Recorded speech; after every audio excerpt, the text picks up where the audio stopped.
Yeah. Så du vil gerne finde vinkel med 2 vektorer, for at sikre dig, at du får en topscore. Vi har vektor A og vektor B. Hvis du kan se, så er det hvad der skal ske. Vi ved alle sammen, hvad en vektor er. Det er en linje mellem 2 punkter, det er jo ikke så svært.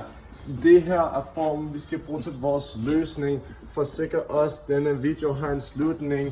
Måske det er bedre, vi leder med et eksempel, så vi kan finde den dumme vinkel. Her kan vi se vores vektors koordinater, hvilket er meget vigtigt i vores formelsresultater. Det er sådan, det ser ud i et koordinatsystem.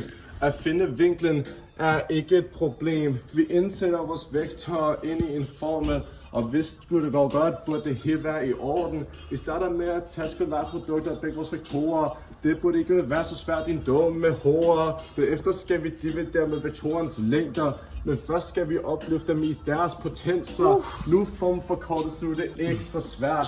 Vi har fået svaret til 45 grader, det har vi lært.